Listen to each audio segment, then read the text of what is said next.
Dr. Vichere Stanley hayakirwa bamemba b'ekitongore kya Humurembo rwa Mbarara habire nuko rambaraza project zikozwe bamemba b'ekitongore ki omyaka 10 ehingwire.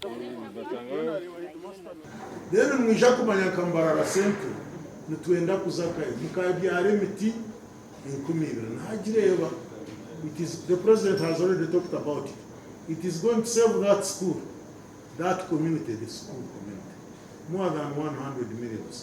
Ezo kuombeka nyarujo kuzuraza abana rukumi. Mwine irindi taka. You can now again say in the next 3 years, in the next 5 years. So tureke kuguma tugira ati tuterera ho karugongo twe tugume tuha in a long term plan.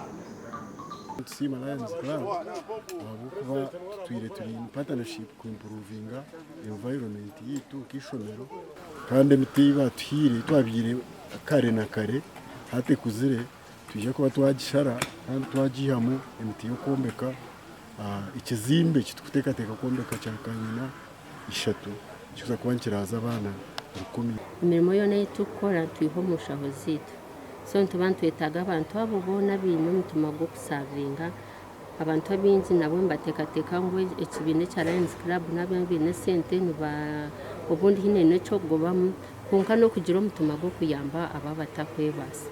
Ogona bwinaho na mukuru w'itendekero rya science na technology rya Mbarara University of Science and Technology Professor Celestine Obua omu office ya Harchumro okurambura itaka rya Lions Club ry'abahirwe University G. We need for this kind of volunteer services.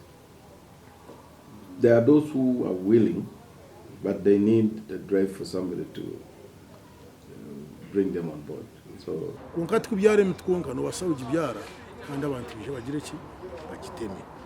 Bwene ntujya ngo nabo twegese n'abantu. Wabyare miti yes n'ikirungisha mu byara. Kunka kandi nemitereho utagitemereye aho fa. Aha TV West nde era akiza